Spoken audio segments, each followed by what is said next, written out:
सबैजनालाई नमस्कार। After SA को प्रिपरेसन गरिराख्नुभएको जो विद्यार्थीहरू हुनुहुन्छ उहाँहरूको लागि हामीले फेरि पनि अर्को साइन्सको इम्पोर्टेन्ट सेट लिएर उपस्थित भइसकेका छौँ। हामी स्टार्ट गरौँ। फर्स्ट क्वेसन यहाँनिर तपाईहरुलाई के दिएको छ भन्दाखेरि in a compound microscope the magnification produced by eye lens is 10 हैन। आई लेन्सले 10 छ म्याग्निफिकेसन र अब्जेक्टिभ लेन्सले 30 भनेर छ। अब म्याग्निफिकेसन अफ फाइनल इमेज के हुन्छ भनेर क्वेसन हामीलाई सोधिरहेको छ। सर्वप्रथम हामीले माइक्रोस्कोप भनेको बुझेको छौं। के हुन्छ त माइक्रोस्कोपले के गर्छ?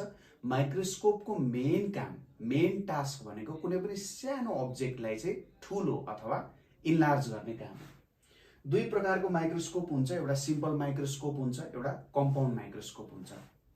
सिम्पल माइक्रोस्कोपमा चाहिँ एउटा मात्रै लेन्स हुन्छ है, र त्यो लेन्सले चाहिँ जेनरली के गर्छ त जुन फाइनल इमेज हुन्छ त्यो फाइनल इमेज भनेको भर्चुअल बनाउँछ, भर्चुअल बनाइसकेपछि इरेक्ट बनाउँछ र माइक्रोस्कोपको काम के हो? म्याग्निफाइड बनाउने काम गर्छ।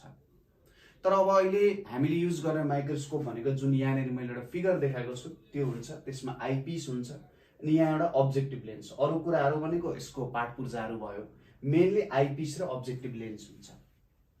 यो आइपिसको जुन फोकल लेन्थ हुन्छ त्यो चाहिँ अब्जेक्टिभ लेन्सको भन्दा जेनरली धेरै हुन्छ।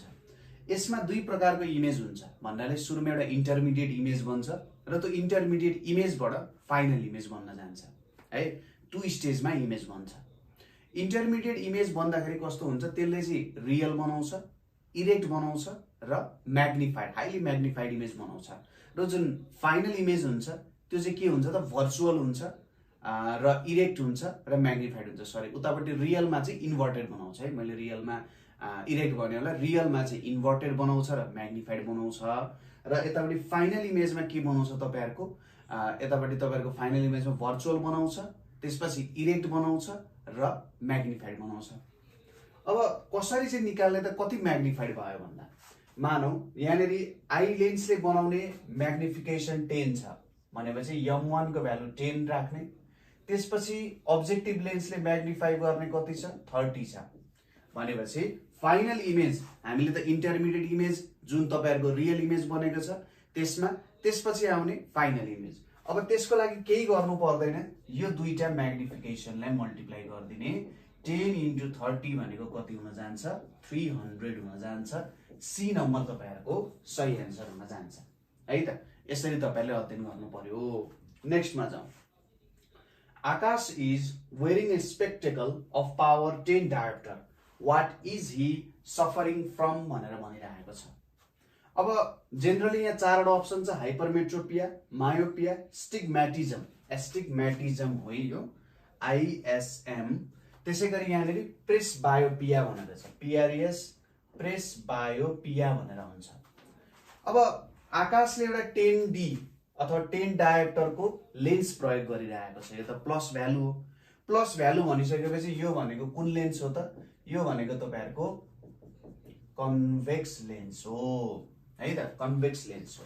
जेनरली कन्भेक्स लेन्स हामी कुन बेलामा प्रयोग गर्छौं त भन्दाखेरि हाम्रो चाहिँ लङ साइटेडनेस अथवा हाइपरमेट्रोपिया भयो भने। अब यसलाई थोरै बुझौं, हाइपरमेट्रोपिया भनेको के हो? हाइपरमेट्रोपिया हुँदाखेरि अथवा लङ साइटेडनेस हुँदाखेरि के हुन जान्छ भन्दाखेरि टाढाको वस्तुहरु हामी सजिलै देख्न सक्छौं तर नजिकको वस्तुहरु हामी देख्न सक्दैनौं। टाढाको चाहिँ हाम्रो जुन अब फार डिस्टेन्स छ, फार पोइन्ट चाहिँ त इन्फाइनाइट हुन्छ, नियर पोइन्ट चाहिँ लेस देन 25 सेन्टिमिटर हुन सक्छ हो। त्यति बेला हामीले प्रयोग गर्ने भनेको चाहिँ के हुन जान्छ? Convex lens. हाइपरमेट्रोपिया हुँदाखेरि हाम्रो के हुन जान्छ भने हाम्रो जुन लाइट हुन्छ, लाइट त हाम्रो यहाँनिर रेटिनामा मिट हुनुपर्ने हो, रेटिनामा मिट नभएर बिहाइन्ड द रेटिना मिट हुन जान्छ। अब बिहाइन्ड द रेटिना मिट हुँदाखेरि के हुन जान्छ त? यहाँनिर त इमेज बनेन नि त हैन, इमेज बनेन भनेपछि यो केसमा हामीले के गर्छौं त? एउटा कन्भेक्स लेन्स युज गरेर के गर्छौं त? यसलाई करेक्ट गर्छौं। ठीक छ, यो भयो हाम्रो आन्सर ए नम्बर, हाइपरमेट्रोपिया। तपाईहरुको के हुन जान्छ त? यहाँनिर करेक्ट आन्सर हुन जान्छ। यो तरिकाले तपाईहरुले काम गर्न सक्नुहुन्छ। ठीक छ, तपाईहरुले कुरा बुझ्नु भयो होला। यहाँनिर कुन चाहिँ युज हुँदो रहेछ भन्ने कुराहरु तपाईहरुले बुझ्नु पर्ने हो। र यहाँनिर हाम्रो के हुन जान्छ त?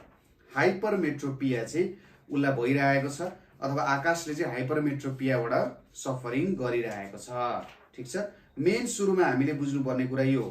अब तपाईहरुलाई त्यहाँनेर अरु अप्सन्सहरु पनि दिएको छ र त्यो अरु अप्सन्स अनुसार पनि हामीले काम गर्नुपर्ने हुन्छ। जस्तै हेर्नुस् है त, अर्कोमा हामीले दिएको छ मायोपिया, एस्टिग्मेटिजम र प्रेसबायोपिया। यसलाई बुझौं। मायोपियामा अथवा मायोपियाको सिनारियोमा तपाईहरुलाई के भइरहेको हुन्छ त, जब जब तपाईहरुलाई मायोपिया भएको हुन्छ, मायोपिया हुँदाखेरि चाहिँ तपाईहरुको आईबल फ्ल्याटन हुन्छ। यो जुन आईबल छ यहाँनेर हेर्नुस्, यति बेला तपाईहरुको आईबल इलोंगेट भएको हुन्छ। मायोपिया हुँदाखेरि आईबल फ्ल्याटन हुन जान्छ। आईबल फ्ल्याटन हुँदाखेरि के हुन्छ, तपाईहरुको जुन लाइट छ त्यो लाइट चाहिँ तपाईहरुको के हुन जान्छ त, नजिक रेटिनाको अगाडि, in front of the retina चाहिँ तपाईहरुको के हुन जान्छ त, देखिन जान्छ। ठीक छ, यो हुन जान्छ। अब यो हुँदाखेरि तपाईहरुको के सिनारियो हुन जान्छ भने इमेज राम्ररी फर्म हुँदैन है त। अब यहाँनेर तपाईहरुको के युज गरिन्छ त, यति बेला कन्केभ लेन्स तपाईहरुको प्रयोग गरिन्छ यसलाई करेक्ट गर्न। नेक्स्टमा आउँछ तपाईहरुको प्रेसबायोपिया। प्रेसबायोपिया भनेको चाहिँ जेनरली ओल्ड एजको पिपलहरुलाई, एबो 40 यो जेनरली देखिन्छ हैन, एबो 40 को एजको पिपलहरुलाई जेनरली यो देखिन्छ र यो अब नर्मल कुरा हो, भइरहेको हुन्छ है।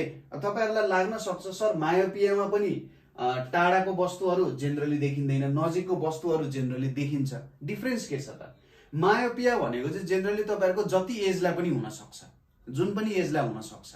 तर जुन यो प्रेसबायोपिया भन्ने छ त्यो चाहिँ जेनरली एबो 40 को उमेर कटिसकेपछि अथवा जेनरली 30 को उमेर कटिसकेपछि पनि यो देखिन जान्छ। अर्को छ तपाईहरुको एस्टिग्मेटिजम। एस्टिग्मेटिजम भनेको चाहिँ कस्तो हुन जान्छ भने जेनरली तपाईहरुको आई को जुन कोर्निया छ त्यो कोर्नियाको जुन शेप छ त्यो शेप भनेको जेनरली गोलो हुन्छ। तर एस्टिग्मेटिजम भएको मान्छेहरुको चाहिँ अब गोलो होइन, यसरी अण्डाकार जस्तो बनिन्छ।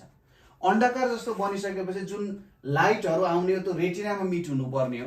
रेटिनामा मिट हुने लाइटहरु चाहिँ के भइदिन्छ त, अब डिफरेन्ट पोइन्टहरुमा मिट भइदिन्छ क्या।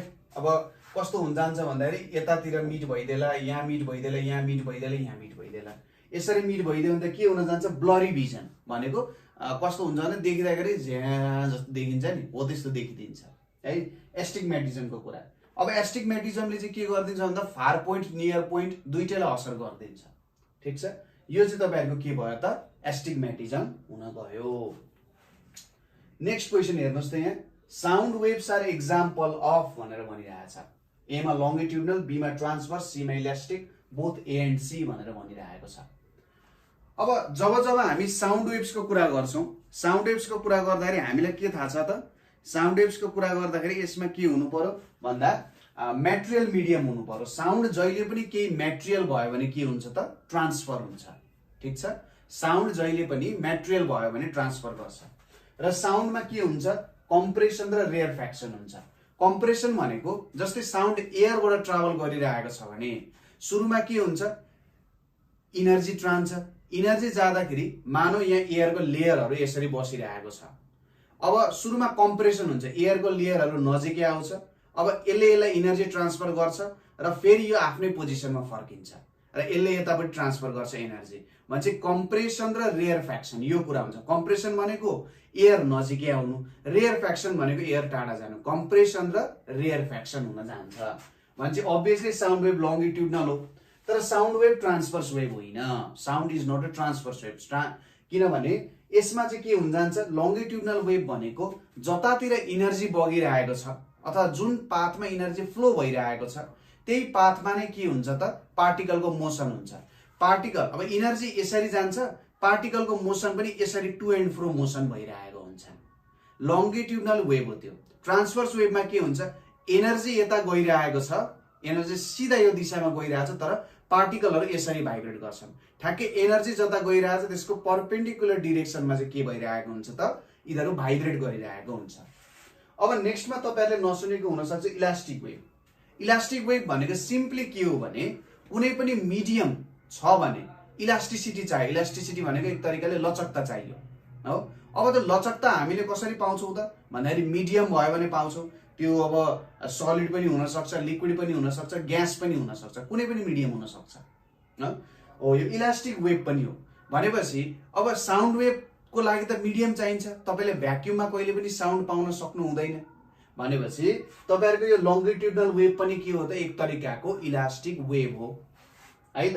त्यही भएर तपाईहरुको आन्सर यो डी नम्बर हुन्छ बोथ ए एन्ड सी, किनभने साउन्ड वेभ आफैमा एउटा लंगिट्युडनल वेभ पनि हो र साउन्ड वेभ आफैमा एउटा इलास्टिक वेभ पनि हो, किनभने एउटालाई मिडियम चाहिन्छ ट्रान्सफर गर्नको लागि। सबै अब ट्रान्सभर्स वेभहरुको लागि चाहिँ मिडियम चाहिँदैन। जस्तै लाइट एउटा ट्रान्सभर्स वेभ हो जुन चाहिँ भ्याक्युममा पनि के गर्न सक्छ त हिँड्न सक्छ है त। नेक्स्टमा तपाईहरुको के आइरहेछ, when sound travels from one medium to another which parameter remains same भनेर भनिरहेछ। एउटा कुरा तपाईले के बुझ्नु पर्यो भने कुनै पनि वेभ कुनै पनि मिडियममा ट्रान्सफर गर्दाखेरि त्यो वेभ प्रोड्युस गर्ने एउटा सोर्स हुन्छ हो, वेभलाई प्रोड्युस गर्ने एउटा सोर्स हुन्छ।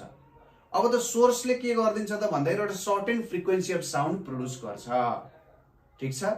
र यो फ्रिक्वेन्सी भन्ने टर्म जुन छ, यो फ्रिक्वेन्सी भन्ने टर्म चाहिँ सोर्समा डिपेन्डेन्ट टर्म हो, मिडियममा डिपेन्डेन्ट होइन, ठीक छ। के अरे जब साउन्ड चाहिँ एउटा मिडियमबाट अर्को मिडियममा ट्राभल गर्छ सोर्स अफ साउन्ड हुन्छ। जो सोर्स अफ साउन्ड चाहिँ केमा डिपेन्डेन्ट हुन्छ, फ्रिक्वेन्सीमा डिपेन्डेन्ट हुन्छ, अथवा फ्रिक्वेन्सी चाहिँ सोर्स अफ साउन्डमा डिपेन्डेन्ट हुन्छ। र कुनै पनि मिडियममा ट्रान्सफर गरे पनि फ्रिक्वेन्सीमा केही पनि चेन्ज आउँदैन। त्यही भएर तपाईहरुको यहाँनेरि फ्रिक्वेन्सी चाहिँ सही आन्सर हुन्छ, फ्रिक्वेन्सी चाहिँ चेन्ज हुँदैन। Frequency depends upon the source of sound which is producing it, ठीक छ। नेक्स्टमा जाउँ।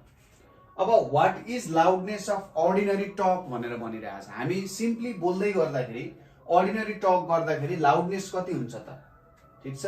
लाउडनेस अर्डिनरी टकमा कति हुन जान्छ, जेनरली 50 डेसिबल हुन जान्छ, ठीक छ। जेनरली जब हामी लाउडनेस अफ अर्डिनरी टकको कुरा गर्छौं 50 डेसिबलबाट सुरु हुन्छ।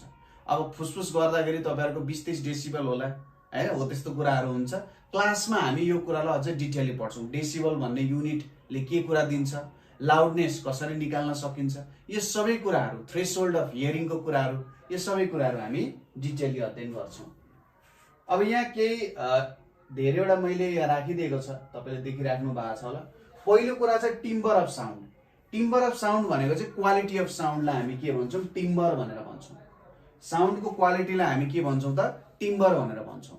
टिम्बर भन्ने कुरा केमा डिपेन्ड हुन्छ त भन्दा तपाईहरुले यसमा टिक लाउनु पर्ने हुन्छ ओभरटोन्समा। ओभरटोन्स भनेको चाहिँ कस्तो हो भन्दाखेरि जस्तै तपाईले मैले बोलेको र तपाईको साथीले बोलेको त चिन्नुहुन्छ हो, त्यो के हो त टिम्बर हो, क्वालिटी हो, ठीक छ। तपाईले नारायण गोपालले गाइरहेको छ कि दीपक बज्रचार्यले गाइरहेको छ, त्यो कसरी चिन्नुहुन्छ, क्वालिटीले चिन्नुहुन्छ। त्यो क्वालिटी केमा डिपेन्डेन्ट हुन्छ भन्दाखेरि ओभरटोनमा डिपेन्डेन्ट हुन्छ। ओभरटोन भनेको चाहिँ जेनरली साउन्डहरुको जुन एउटा हार्मोनिक्स हुन्छ, साउन्डहरु एउटा ट्राभल गर्ने जुन एउटा वे हुन्छ, अथवा साउन्डहरु जुन एउटा तरिकाले बनेको छ। जस्तै म्युजिकमा तपाईले हेर्नु भएको छ एउटा सङमा तपाईहरुको कति धेरै प्रकारको म्युजिकहरु प्रयोग भइरहेको हुन्छ, तर त्यो एउटै ठाउँमा आइरहेको हुन्छ नि, ओ धेरैवटा वेभ्सहरु मिक्स भएर त्यहाँनेरि आइरहेको हुन्छ। मैले बोल्दा पनि धेरै प्रकारको वेभ्सहरु त्यहाँनेरि फर्म हुन्छ र त्यो सबै वेभ्सहरु जोडिएर एउटा सिंगल वेभ आउँछ हो, त्यो चाहिँ के हुन्छ त ओभरटोन्स हुन जान्छ, ठीक छ। अब नेक्स्ट कुरा आइरहेछ यहाँनेरि माक नम्बर अफ रकेट भनेको चाहिँ कति हुन जान्छ भनेर सोधिरहेको छ, ठीक छ। ल हेर्नुस्, अब यो माक नम्बरको बारेमा हामीले जेनेरली मलाई लाग्छ ब्याचलर्स नभइकन त्यो भन्दा अगाडि पढ्नु पर्दैन। ल यसको आन्सर कसैलाई थाहा छ भने तपाईहरुले भन्नुस् त के हुन जान्छ। यसको आन्सर कसैलाई थाहा छ भने मलाई भनिदिनुस्, माक नम्बर भनेको के हुन जान्छ, ठीक छ। माक नम्बर भनेको के हुन जान्छ, ओके, एकदमै सिम्पल कुरा छ है, एकदमै सिम्पल कुरा छ, केही पनि गाह्रो छैन। जेनरली माक नम्बर भनेको चाहिँ यसलाई एउटा सिम्पल फर्मुला छ, अब्जेक्टको स्पिड एउटा आउँछ, अब्जेक्टको स्पिड, त्यसपछि आउँछ स्पिड अफ साउन्ड, ठीक छ। अब्जेक्टको स्पिड कति छ divided by speed of sound कति छ भन्ने कुरा हो, त्यसलाई चाहिँ माक नम्बर भनेर भनिन्छ, ठीक छ। अब्जेक्टको स्पिड मानौ त्यो रकेट हुन सक्छ, त्यो जे पनि हुन सक्छ, फाइटर जेट हुन सक्छ हो, त्यसलाई डिवाइडेड बाइ भेलोसिटी अफ साउन्डले चाहिँ डिवाइड गर्नुपर्ने हुन्छ है, यो कुरा हुन जान्छ। र जेनरली रकेटहरुको माक नम्बर भनेको चाहिँ के हुन जान्छ, ग्रेटर देन 1। यसको मतलब के हुन्छ, रकेटहरुको भेलोसिटी भनेको चाहिँ के हुन जान्छ, जेनरली साउन्डको भेलोसिटी भन्दा धेरै हुन्छ। यो ग्रेटर देन 1 हुनुको मतलब त के हो, अब्जेक्टको स्पिड त साउन्डको स्पिड भन्दा धेरै हो कि होइन, हो। त्यही भएर रकेटको माक नम्बर भनेको ग्रेटर देन 1 हुन्छ। लेस देन 1 हुनुको मतलब भेलोसिटी अफ साउन्ड भन्दा के छ, कम छ, र इक्वल्स टु 1 हुनुको मतलब त के हो त, तपाईहरुको माक नम्बर अथवा अब्जेक्टको स्पिड र साउन्डको स्पिड बराबर छ। अर्को कुरा यहाँनिर सोधिरहेको छ, भेलोसिटी अफ साउन्ड कहाँनिर चाहिँ म्याक्सिमम हुन्छ भनेर सोधिरहेको छ। भेलोसिटी अफ साउन्ड चाहिँ कहाँनिर म्याक्सिमम हुन्छ भनेर सोधिरहेको छ। अब एउटा कुरा हामीलाई के थाहा हुनुपर्छ भन्दाखेरि साउन्डको भेलोसिटी जहिले पनि सलिडमा सबैभन्दा म्याक्सिमम हुन्छ। अब यसको बारेमा तपाईहरुले क्लास 11 मा पढ्नुहुन्छ, किनभने त्यहाँनिर तपाईले बल्क मोडुलसहरुको यावत कुराहरु, मोडुलस अफ रिजिडिटीहरुको यो सबै कुराहरु, यंग्स मोडुलसहरुको कुराहरु पढ्नु पर्ने हुन्छ है। अब त्यहाँनिर तपाईले के पढ्नुहुन्छ, सबैभन्दा धेरै साउन्डको स्पिड सलिडमा हुन्छ, त्यसपछि लिक्विडमा हुन्छ, अनि त्यसपछि ग्यासमा हुन्छ। भ्याक्युममा त साउन्डको स्पिडै हुँदैन, साउन्डले ट्राभल गर्न सक्दैन। अर्को छ velocity of sound is maximum during which season, summer winter both none. अब हेर्नुस्, हामीले जब velocity of sound is maximum during which season भन्छौं, यति बेला हामीले भेलोसिटी अफ साउन्ड इन ग्यासको कुरा गरिरहेका हुन्छौं। ठीक छ, यति बेला हामीले भेलोसिटी अफ साउन्ड इन ग्यासको कुरा गरिरहेका छौं। जति बेला ग्यासको कुरा गरिरहेका हुन्छौं, भेलोसिटी भनेको चाहिँ directly proportional to square root of temperature भन्ने हुन्छ। जति धेरै टेम्परेचर हुन्छ त्यति धेरै साउन्डको भेलोसिटी हुन्छ, र जति कम टेम्परेचर हुन्छ त्यति थोरै साउन्डको भेलोसिटी हुन्छ। अब समर सिजनमा त विन्टर सिजन भन्दा धेरै टेम्परेचर हुन्छ कि हुँदैन? धेरै टेम्परेचर हुन्छ। धेरै टेम्परेचर भयो भने के हुन्छ, भेलोसिटी पनि धेरै हुन्छ। विन्टर सिजनमा त कम टेम्परेचर हुन्छ, भेलोसिटी पनि कम हुन्छ। त्यसैले भेलोसिटी अफ साउन्ड चाहिँ समर सिजनको बेलामा के हुन जान्छ त, म्याक्सिमम हुन जान्छ। ठीक छ, भेलोसिटी अफ साउन्ड चाहिँ समर सिजनको बेलामा म्याक्सिमम हुन्छ। हामी यो क्लासमा यो फर्मुलाको बारेमा पनि थोरै डिस्कसन गर्छौं, किन यो फर्मुला भयो, टेम्परेचरसँग किन डाइरेक्टली रिलेटेड हुन्छ, डेन्सिटीसँग इन्भर्सली प्रोपोर्सनल हुन्छ जेनरली ग्यासको केसमा है। फेरि ग्यासको केसमा त्यही भएर मैले अघि माथि यहाँनिर चाहिँ फर्मुला नलेख्दिएको, अहिले धेरै कुराहरु यहाँ बुझ्नु पर्ने हुन्छ। Velocity of sound is independent of भनेर भनिरहेको छ, यो पनि हाम्रो के को टर्म्समा कुरा गरिरहेको छ यसले भन्दाखेरि ग्यासको टर्म्समा हेर्ने हो भने जेनरली भेलोसिटी भनेको चाहिँ के हुन जान्छ भने गामा आर टी बाइ यम हुन जान्छ।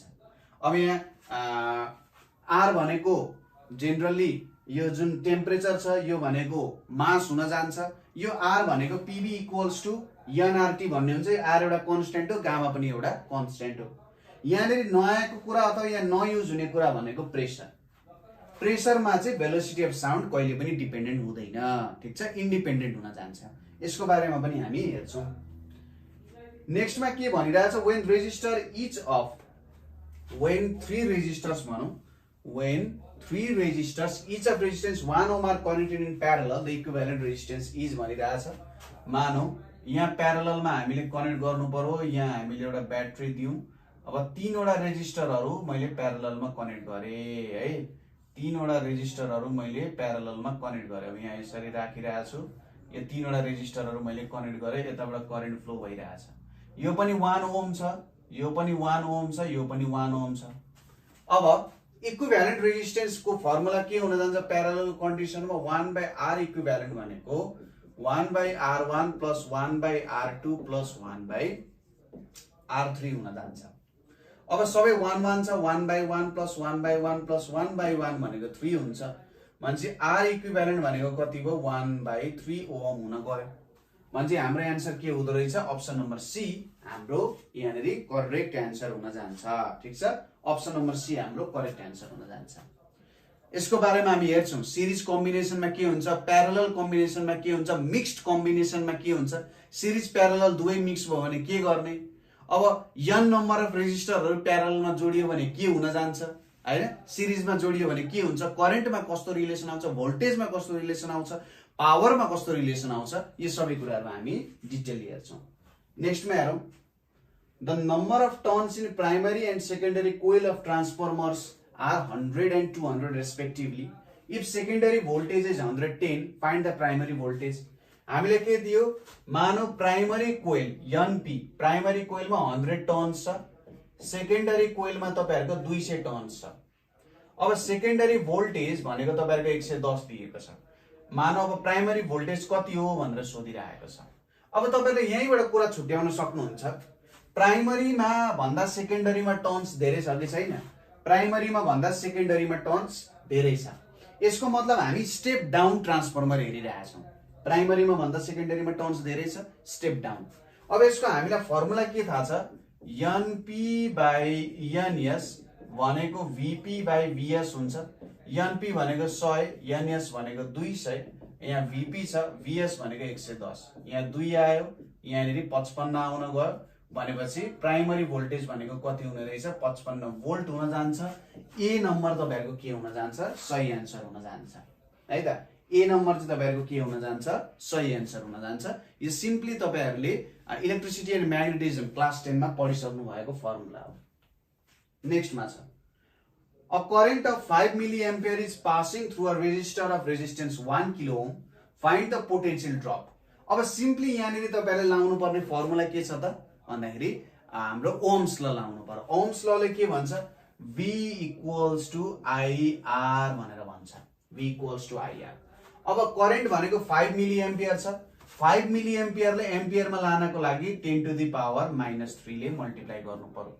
रेजिस्टेन्स भनेको 1 किलो ओम छ, ओममा लग्दाखेरि यो भनेको कति हुन्छ, 1000 हुन जान्छ।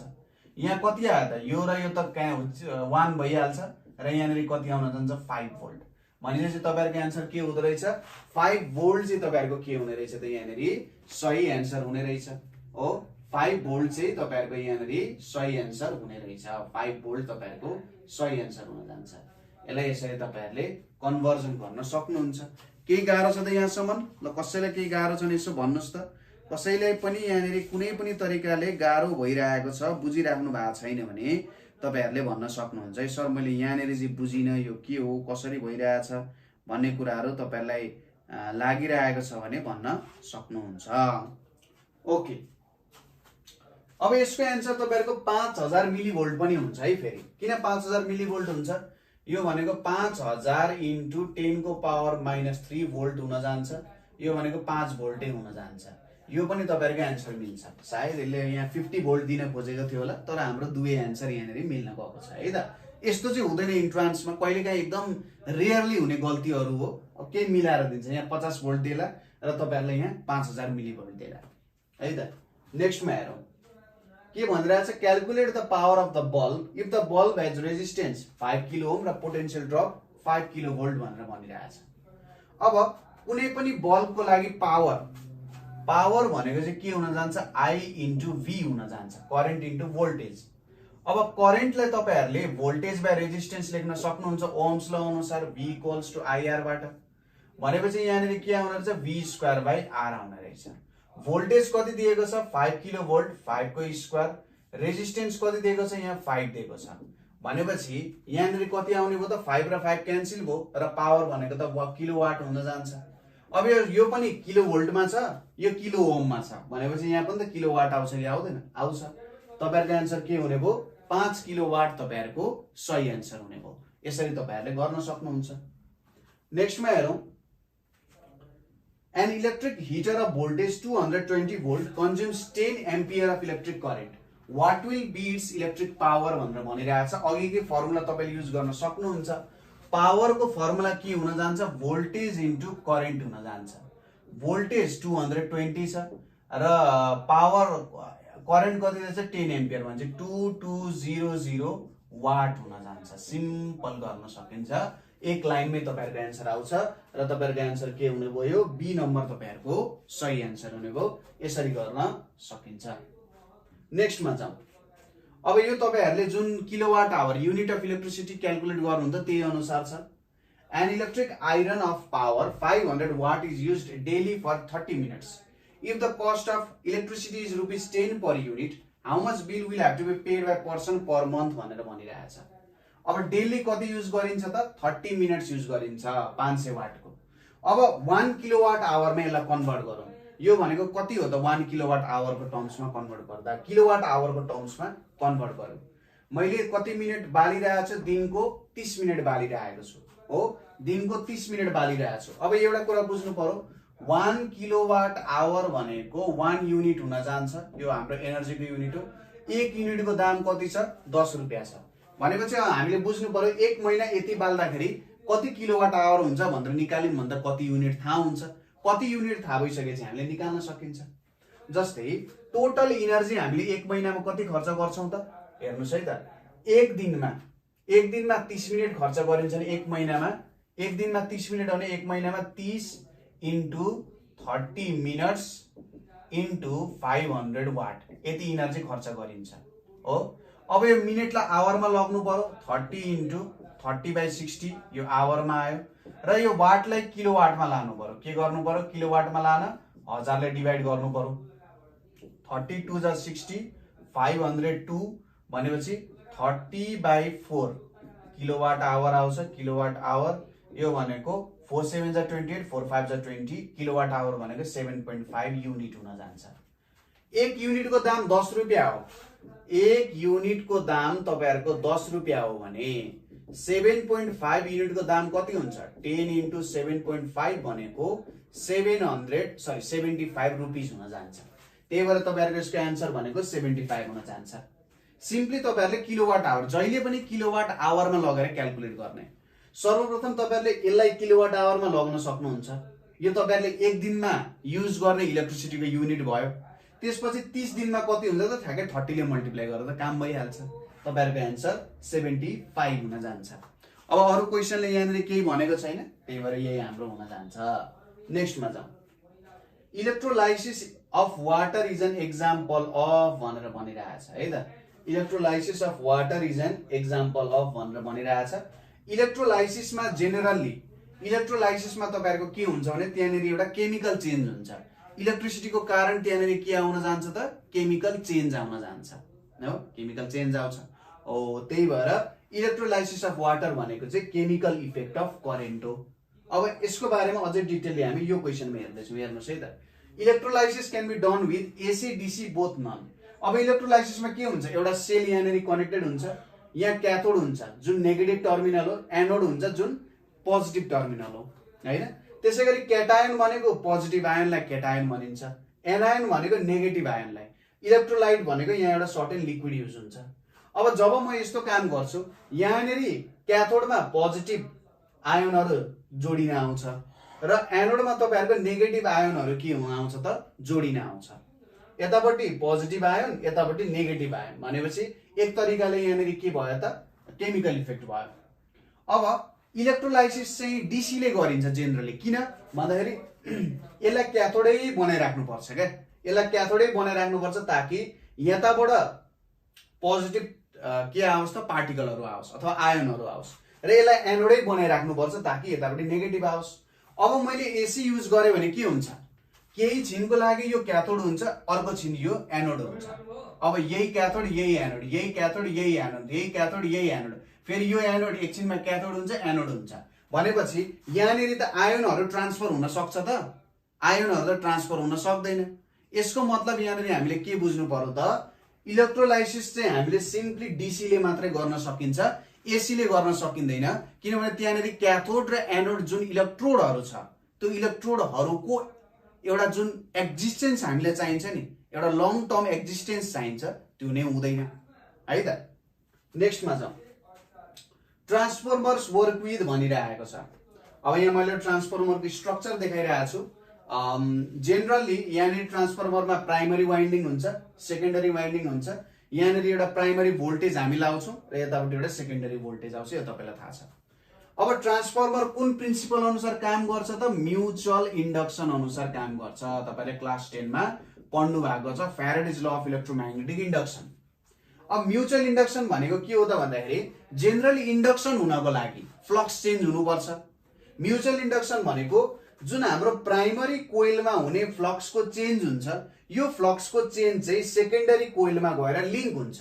यहाँको फ्लक्सको चेन्ज जुन हुन्छ यो सेकेन्डरी कोइलमा गएर लिंक हुन्छ, जसको कारण यहाँ पनि एउटा पोटेन्शियल डिफरेन्स भोल्टेज अथवा ईएमएफ सेटअप हुन जान्छ।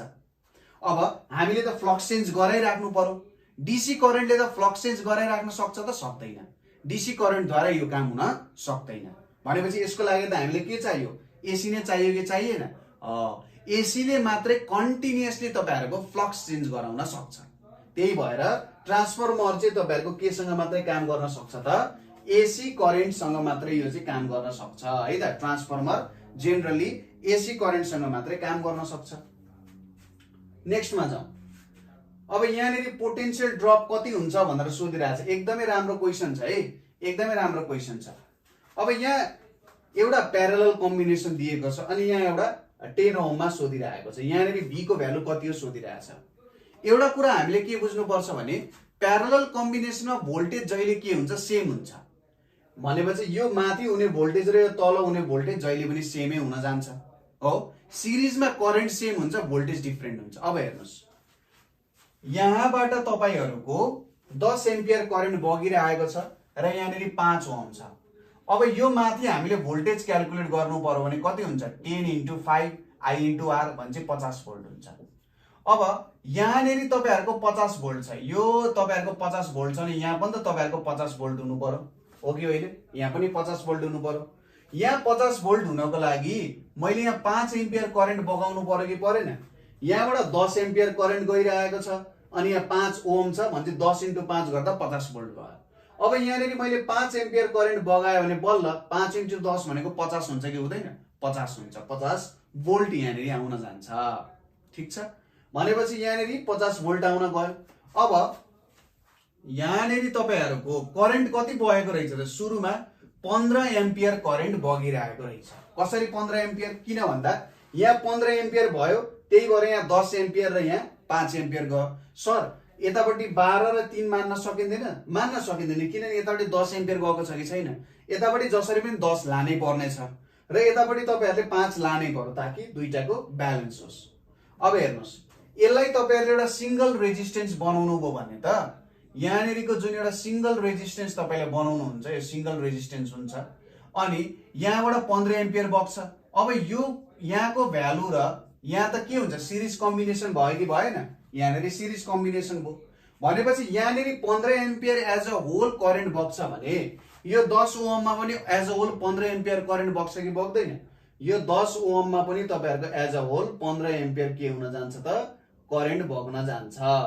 भनेपछि अब यहाँ 15 एम्पियर करेन्ट बग्छ भने यहाँनिर टोटल भोल्टेज कति हुन्छ त यसमा टोटल भोल्टेज भनेको 15 एम्पियर करेन्ट इन्टु रेजिस्टेन्स कति छ 10 छ कि छैन भने यहाँ कति पोटेन्शियल हुँदो रहेछ डिफरेन्सिएट भएको हुँदो रहेछ पोटेन्शियल ड्रप हुँदो रहेछ भन्दा 150 भोल्ट पोटेन्शियल ड्रप हुँदो रहेछ भन्ने कुरा हो।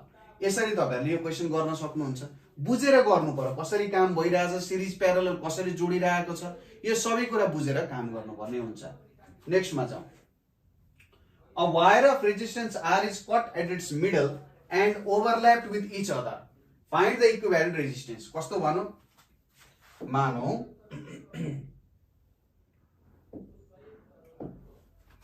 यो एउटा वायर छ यो वायरको टोटल रेजिस्टेन्स R छ। अब यसलाई मैले दुई भाग बनाए एउटा यो भाग भयो एउटा यो भाग भयो। अब के हुन्छ त दुई भाग बनाइसकेपछि त लेन्थ दुई भाग बनायो भने यसको रेजिस्टेन्स R/2 यसको रेजिस्टेन्स R/2 हुन्छ र यसलाई चाहिँ यसरी जोडियो यो तरिकाले जोडियो भनेर भनिरहेको छ। अब के भने त मिडलमा कट गरेर ओभरल्याप गरियो। ओभरल्याप भनेको इदर एउटा एन्डलाई जोडियो अर्को एन्डलाई जोडियो भने चाहिँ प्यारललमा जोडियो कि जोडियो। अब सोधिरहेको छ इक्विभ्यालेन्ट रेजिस्टेन्स। प्यारललमा इक्विभ्यालेन्ट रेजिस्टेन्स के हुन्छ 1/Req भनेको 1/R1 + 1/R2। अब पहिलो छ 1/R/2 छ अर्को छ यो पनि R/2 नै छ। यो भनेको कति आयो 2/R + 2/R भनेको 4/R आउँछ। यसको मतलब R इक्विभ्यालेन्ट भनेको कति हुन्छ R इक्विभ्यालेन्ट भनेको R/4 हुन्छ कि हुँदैन R/4 हुन्छ। सी नम्बर तपाईहरुको सही आन्सर हुन जान्छ। यो तरिकाले तपाईले गर्न सक्नुहुन्छ। बुझ्नु पर्यो क्वेशनले के सोधिरहेको छ। तपाईहरुले दुईटालाई डिभाइड गरेर यो त गर्नुभयो तपाईहरुलाई लाग्ला अरे यार यसलाई सिरिजमा जोड्ने कि प्यारललमा जोड्ने भन्ने हुन्छ। तर ओभरल्याप विथ इच अदर भनेको यो एन्डलाई जोडियो यो एन्डलाई जोडियो भने इदर त प्यारललमा हुन्छ कि हुँदैन प्यारललमा हुन्छ। नेक्स्टमा जाउँ। अब यहाँनिर सोधिरहेछ इक्विभ्यालेन्ट रेजिस्टेन्स कति हो भनेर सोधिरहेछ। सर्वप्रथम हामीले के देख्छौं फिगर हेर्ने बित्तिकै यो दुईटा तपाईहरुको प्यारललमा छ यो दुईटा तपाईहरुको प्यारललमा छ। अब यहाँ प्यारलल कम्बिनेसनको फर्मुला लगाएर सुरुमा इक्विभ्यालेन्ट निकालौं। यहाँनिर के हुन जान्छ R इक्विभ्यालेन्ट भनेको तपाईहरुले के गर्न सक्नुहुन्छ 10 × 10/10 + 10 त्यो एउटै फर्मुला हो। यो भनेको कति आउँछ 100/20 भनेको 5 ओम आउँछ। त्यसैगरी यतापट्टिको R इक्विभ्यालेन्ट ड्याश भनेको कति 10 × 10 / 10 + 10 यो भनेको नि 5 ओम आयो। अब यो फिगर कस्तो हुन जान्छ यस्तो खालको रेजिस्टेन्स आउँछ अनि यहाँनेरि फेरि यस्तो खालको रेजिस्टेन्स आउन जान्छ। यो ए भयो, यो 5 ओम भयो, यो बी भयो, यो सी भयो, यो पनि 5 ओम छ अनि यहाँनेरि डी हुने भयो। अब हेर्नुस् यहाँ 5 ओम चाहिँ सिरिजमै कनेक्ट भएको छ 5 ओम हो भनेपछि अब सिरिजमा कम्बाइन हुँदाखेरि के हुन जान्छ, यो दुईटा रेजिस्टेन्सलाई त जोड्न सकिन्छ। इक्विभ्यालेन्ट रेजिस्टेन्स सिरिजमा के हुन्छ, सिधै R1 + R2 गर्ने। यो भनेको 5 + 5 भनेको कति हुन्छ, 10 ओम हुन्छ कि हुँदैन, 10 ओम हुन्छ। ए नम्बर तपाईहरुको के हुन जान्छ त, सही एन्सर हुन जान्छ। यो तरिकाले गर्न सकिन्छ। Very good. नेक्स्टमा जाउँ। ओके, अब यो क्वेशन चाहिँ तपाईहरुको लागि के भयो त, टास्क हुन गयो। यो क्वेशन तपाईहरुको लागि टास्क छ। यो क्वेशन तपाईहरुले कमेन्ट सेक्सनमा कमेन्ट गर्नु होला। यसको एन्सर कति हुन्छ कमेन्ट सेक्सनमा कमेन्ट गर्नु होला। हामी त्यहाँनेरि भन्छौँ तपाईहरुलाई कि ओके ल यो एन्सर ठीक छ कि छैन भनेर हामी त्यहाँनेरि भनिदिन्छौँ है त। यसलाई कमेन्ट गर्नु होला। कुन सिरिज कुन प्यारलल भन्ने कुरा चिन्नु पर्यो। अब हेर्नुस् यहाँ एउटा करेन्ट बग्यो, यहाँ एउटा करेन्ट बग्यो, यो करेन्ट यहाँ माथि र यहाँ माथि डिस्ट्रिब्युट भयो। अब यही करेन्ट यहाँनेरि बग्न जान्छ हो। अब तपाईहरुले बुझ्नु पर्यो कुन चाहिँ सिरिज कुन चाहिँ प्यारलल हो भन्ने कुरा बुझ्नु पर्यो। फाइनल क्वेशन चाहिँ हाम्रो यहाँनेरि dynamos and generator are based on भनेर भनिरहेछ। अब डाइनामो र जेनरेटरले काम गर्ने कुरा भनेको चाहिँ प्रिन्सिपल अफ इन्डक्सन, इन्डक्सनको प्रिन्सिपल अनुसार काम गर्छ। भनेको फ्लक्स चेन्ज भइरहेको छ, जति फ्लक्स चेन्ज हुन्छ त्यति नै ईएमएफ जेनरेट हुन्छ। अब त्यो नियम केमा बेस्ड छ त भन्दा हाम्रो फ्याराडेज लमा बेस्ड छ। ठीक छ, त्यो हाम्रो केमा बेस्ड छ, फ्याराडेज लमा बेस्ड छ। अब माइकल्सन्स ल भनेको चाहिँ हाम्रो तपाईहरुको एउटा माइकल्सन्स मोर्ली एक्सपेरिमेन्ट भन्ने हुन्छ, त्यसमा बेस्ड भएको कुरा हो। ओरिएस्टेड ल भनेको चाहिँ हाम्रो करेन्ट बग्दाखेरि म्याग्नेटिक फिल्डको डिरेक्सन कता हुन्छ। फ्लेमिङ्स ल भनेको पनि अब यिनीहरुको डिरेक्सन, करेन्टको डिरेक्सन कता अनि म्याग्नेटिक फिल्डको डिरेक्सन कता भन्ने कुरा निकाल्नु पर्यो। भेलोसिटी कता हुन्छ यस्तो निकाल्नको लागि पढ्नु पर्ने हुन्छ। तपाईले यो चाहिँ 12 क्लासमा अध्ययन गर्नुहुन्छ। ओके, अब यसरी नै तपाईहरु चाहिँ आफ्टर एसी को हरेक कन्टेन्टहरु बल तरिकाले पढ्न चाहनुहुन्छ, त्यसको हरेक कन्सेप्टहरुलाई बुझेर अध्ययन गर्न चाहनुहुन्छ। सेन्ट जेभियर्स को होस्, एसओएस को होस्, बुढानीलकण्ठको इन्ट्रान्स होस्, कुनै पनि कलेजको स्कलरशिप एक्जाम को लागि तपाई तयारी गर्दै हुनुहुन्छ, तपाई सीटीबीटी को तयारी गर्दै हुनुहुन्छ। सीटीबीटी मा तपाईको हुन सक्छ पीसीएल नर्सिङ, हुन सक्छ भेटेरिनरी, हुन सक्छ एग्रिकल्चर को, हुन सक्छ फोरेस्ट्री को, हुन सक्छ ल्याब टेक्निशियन, हुन सक्छ ल्याब असिस्टेन्ट हुन सक्छ हैन। यावत अब इन्जिनियरिङ को फिल्डहरु पनि हुन सक्छ त्यहाँनेरि है। त्यसैगरी तपाईहरु म्यानेजमेन्ट पोर्सन को लागि पनि तयारी गर्दै हुनुहुन्छ र बेस्ट स्कलरशिप पाउन चाहनुहुन्छ भने तपाईहरुले आफ्टर एसी को क्लास लिन जरुरी छ।